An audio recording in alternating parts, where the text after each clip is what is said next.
Most people think the night shift is boring, a little lonely maybe, but harmless. Easy money. That's what I thought too, until I experienced something I still cannot explain. I worked nights at a gas station just off the highway, the kind of place that looked abandoned even when the lights were on. A single buzzing lamp lit the pumps outside, and behind the counter I had nothing but coffee and the steady hum of the drink cooler to keep me awake. The job wasn't supposed to be scary, but there's one night I'll never forget. It was early spring, cold enough that frost glistened on the asphalt. The clock above the register read 2:44 a.m. when the bell over the door chimed. A man stepped inside. He didn't buy anything, didn't even look around, just walked straight up to the counter. His eyes were bloodshot, his skin pale under the fluorescent lights. And then he said something I'll never forget. "Don't go near the cooler after 3. That was it. He turned and walked out. No explanation, no purchase, just gone. At first, I laughed it off. People say weird stuff on the night shift all the time, but the way he said it stuck with me. His voice wasn't threatening. It was almost like he was warning me. Minutes crawled by. The cooler hummed louder than usual, like it was straining.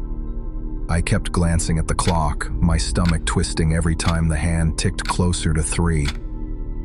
3 o'clock came. The cooler suddenly went silent. The hum just cut out. And then I heard it. A low vibration, almost like humming, but not mechanical. It sounded human. I froze, staring at the glass doors of the cooler.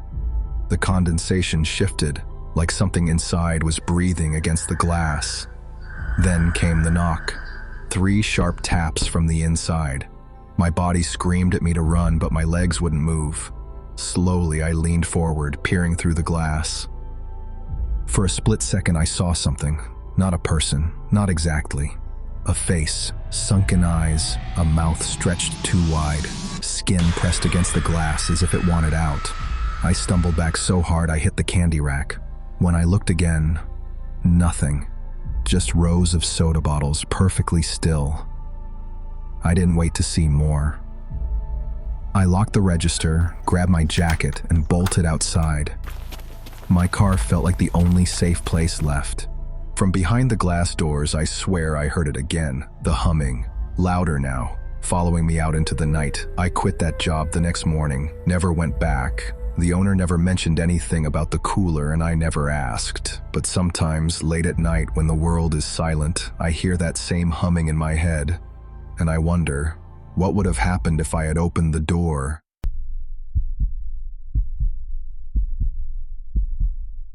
I've always been more of a night owl than a morning person, so when I got offered the overnight shift at a small gas station just outside my hometown, I didn't mind. I lived just a few blocks away, in a tiny rented apartment above a diner. Rent was cheap, and the sheriff's office was directly across the street from the gas station, so I felt safe. Honestly, that was the only reason I took the job in the first place. I told myself, what could possibly happen with the police right there? Most nights were the same. I'd brew a pot of bad coffee, wipe down the counters, stock the shelves, and let the hours pass while the world outside stayed dark and silent. Sometimes, if I got restless, I'd sweep the parking lot or have a cigarette under the buzzing lamp. That night, it was early winter, sharp, cold air biting at my lungs as I stepped outside with the broom. That's when I saw him. Across the road, in the sheriff's office parking lot, a man was standing there. At first, I thought maybe he was drunk, maybe relieving himself in the shadows, but then I recognized him. He'd come into the store earlier that night, shifty eyes, mumbling to himself, like he wasn't fully present. Now he was just standing there, facing me. I slipped back inside and locked the door, tried to calm myself, but the unease wouldn't go away.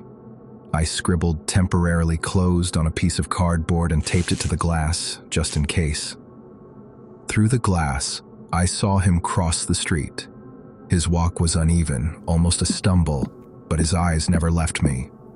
When he reached the parking lot, I raised my hand and shook my head, mouthing no, hoping he'd get the message. But he didn't stop. He started yelling something, words slurred and angry, and then he grabbed the handle and yanked. The glass rattled in its frame. My phone was already in my hand, dialing 911. He banged harder, spit flying against the glass as he shouted. "The police are on their way," I yelled through the door, though my voice shook. That only made him angrier. He rammed his shoulder against the glass. The whole frame shivered. Every second felt like an eternity. His fists pounded over and over until red and blue lights cut across the lot. He froze. Our eyes met for one awful second, then he bolted, stumbling toward the dark fields behind the station. The deputies gave chase, but he was gone before they could catch him. The officers said I was safe, but my hands wouldn't stop shaking. I stayed locked inside until sunrise, every noise outside making me jump. I never saw that man again, but I quit the job a week later. And now, whenever I walk alone at night, I feel it again. That same icy dread of being watched, because you don't need ghosts or monsters to be terrified on the night shift. Sometimes, all it takes is one man staring through the glass, waiting for you to make a mistake,